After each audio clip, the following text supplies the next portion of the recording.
자, 수용자 분류 있네요. 자, 수용자의 개별적 특성을 고려해서 과학적으로 분류하고 수용자의 교화 개선을 돕는 거, 교화 개선이나 사회복귀를 돕는 거를 말합니다. 언제부터 이게 들어온다 그랬지? 첫 시간에?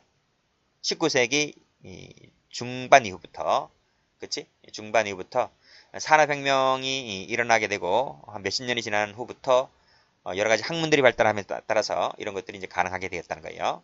그전에는 안 됐지. 그전에는 연구하려도 연구할 수 있는 뭐 토대가 없잖아, 토대가. 그치? 그래서 이제 그 분류를 해보면 수용 분류라는 게 있고 처우 분류라는 게 있다는 거예요. 그래서 수용 분류는 이제 산업혁명 이전까지를 말하고요.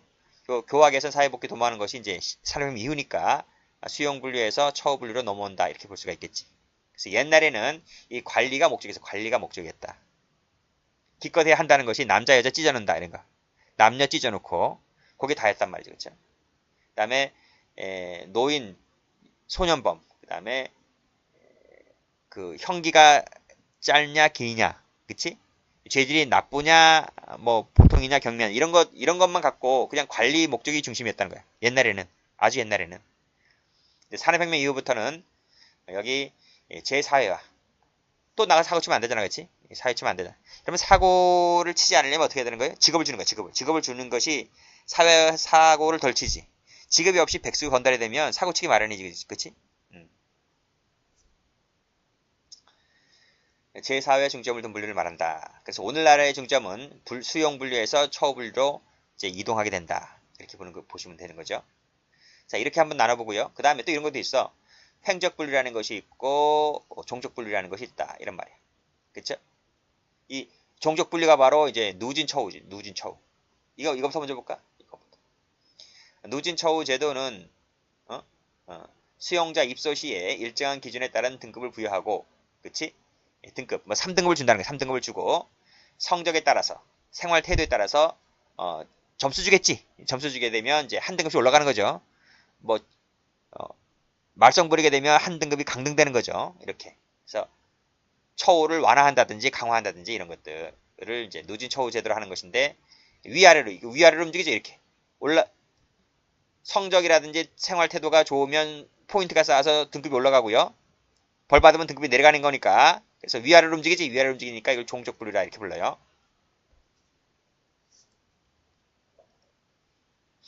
됐어요? 근데 이건 일률적 처우니까 개별 처우가 곤란하고 그다음에 이 친구들은 포인트 받으려고 하는데 애쓰겠지. 그래서 교활한 수용자가 되기 쉽지. 교도관한테 잘 보일 거 아니야. 그래서 선량한 시민을 만드는 데에는 한계가 있다는 비판점을 갖게 되는 거예요. 그래서 오늘날 어떻게 됐습니까? 오늘날은 횡적 분류인데 이거는 개성, 죄질, 성격 등 성향에 따라서 과학적 조사하고 개별 처우를 시행한다. 맨투맨 과외식 하는 것이 바로 횡적 분류다 이렇게 보시면 될 것 같아요. 분류 처우 제도 지금부터 이제 앞으로 배울 거야. 이 분류 처우 제도가 이 횡적 분류에 근거를 두었다 이렇게 보시면 될 것 같아요. 됐어요? 그러니까 이 종족 분류 역시 마찬가지로 산업혁명 이전이고요. 횡적 분류는 이제 산업혁명 이후부터 이렇게 되는 거예요. 그래서 다음 페이지 보면 도표가 나와 있는데 18세기 때지 산업혁명 이전입니다. 이전일 때는 이 종족 분류였고 그 다음에 외부적 특징만을 갖고 찢어놓은 거예요. 기껏해야 남자 여자 찢어놓고 나이 많냐 적자 이런 거 갖고 찢어놓은 거죠. 이런 외부적 특징에 중점을 두었다는 거고요. 관리가 목적이었다. 보호나 관리가 목적이었다. 그치? 집단적 분류였다. 계급별 분류니까 집단적 분류였다. 하는 겁니다.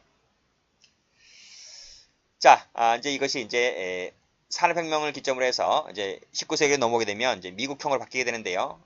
점차 이제 완전히 바뀌는 건 아니죠. 완전히 바뀌는 건 아니고 이렇게 시대적 흐름이 이쪽으로 옮아간다 이렇게 보시면 될 것 같아요. 이것은 횡적이죠, 횡적. 위아래로 움직이는 것이 아니라 좌우로 움직입니다. 좌우로 움직입니다. 그래서 지능 적성 검사를 합니다. 다음에 이제 법령할 때 배웁니다. 뒷페이지 가보시면. 그 다음에 내부적 특징이다. 한 개인을 두고 한 개인의 내면적 테스트를 하는 거예요. 지능 테스트하고 적성 검사 테스트하고 해서 개인을 진단하고 개인을 치유하고 이러한 방식으로 바뀌게 되죠. 무슨 개별적 치유다. 맨투맨 과외식이니까 개별적 분류 방식이다. 이렇게 부르는 거야. 됐죠? 그렇게 받으시면 되겠네요. 자, 기출문제 가보시면 개인의 진단, 개인의 충점을 맡은 것은 유럽형이 아니고 미국형이죠. 집단별은 유럽형이죠. 앞뒤가 바뀌었네. 그리고 수영자 분류 제도는 벨기에에서 처음으로 과학적 분류가 이루어진 바가 있다. 그게 바로 위에 나와 있는 벨기에 포레스트 감옥에서 최초로 처음으로 분류가 이루어졌다는 것입니다. 자, 이 수영자 분류 이제 본적 이제 우리 그 다음 페이지부터 보는 것은 이제 이 과거가 아니라 이 미국형 분류와 관련해서 이제 우리 형 집행법도 이렇게 집필되어 있습니다. 그래서 이 포인트는 여기에 중점을 둔다는 거예요. 자, 수영자 분류 목적이네요. 개별적 처우를 가능하게 하고 교화 개선, 사회복귀에 도움이 되고자 수영자 분류를 한다. 이런 말입니다. 이걸 하게 되면 나머지는 다 해결되는 거예요.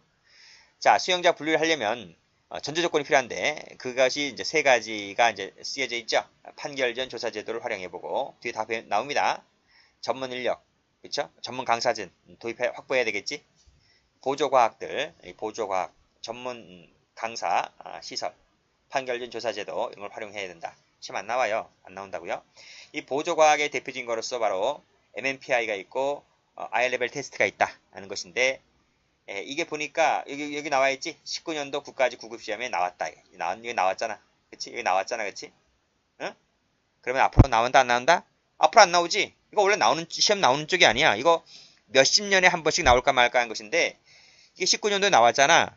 그럼 다음에 나와 안 나와? 안 나와. 이거 열심히 보는 사람들 봐봐요. 아시겠어요? 안 나온다고. 법조문은 계속 나올 수가 있어요. 법조문은 계속 나올 수가 있는데 이런 써먹지도 못하는 이런 이론들은 시험에 출제되는 것이 거의 아니에요. 아시겠어요? 그러니까 공부해도 그만 안 해도 그만 이렇게 보시면 될 것 같아요. 그렇게 해서 가뿐하게 한번 읽고 가는 거예요. 자, 보겠습니다. 미네소타 다면적 인성검사. 미네소타 할 때 M자가 약자고요. 다면적이라는 것이 멀티죠. 멀티. 이렇게 보시면 되겠네. 자, 이거는 하서웨이와 맥켄리가 개발했다. 하서웨이, 맥켄리. 미치고지 말아요. 그 다음에 밑에 대인적 성숙도 검사는 워렌이 개발했다. 위에는 하서웨이, 맥켄리. 밑에는 워렌. 자, 어떤 목적으로 했는지 봐볼까요? 미네소타 다면적 임상검사는 심리진단을 목적으로, 밑에는 청소년 범죄의 대인적 성숙도를 측정할 목적으로 했고, 뭐 등등의 장단점이 있는데 이런 것들이 시험에 나온 적이 있는데 시험 나오지 않아요. 밑에 보면 다인적 검사가 보면 훈련이 잘 된 전문가가 필요로 한다는 점. 전문가는 그냥 데리고 오나? 다 강사를 줘야 될 거 아닙니까? 돈이 많이 들어요. 많은 비용이 든다. 이런 점이 있고요. 아니 저 운동하러 헬스장 가서 그거 받을 때도 그걸 뭐라 그래? PT 받을 때 그치? 그 담당 강사 와가지고 한 달 교육 받으면 4, 50만 원씩 줘야 되잖아요. 그것도 그 PT 비용이 회당 뭐 4, 5만 원씩 가는데 서울에 그렇게 한단 말이에요. 그러니까 이런 훈련가를 전문가를 데려오려면 당연히 뭐 돈이 많이 들 수밖에 없겠지. 그러니까 레벨 PT 헬스장 가면 그 레벨 테스트 하는 거 있잖아, 그치? 그런 것처럼 돈이 많이 든다는 단점이 있다. 이렇게 봐주면 될 것 같고. 그다음에 MMPI는 비정상적인 행동을 객관적으로 측정하기 위해서 만들어졌다. 뭐 이렇게 되어 있는데 읽어보시면 되겠습니다.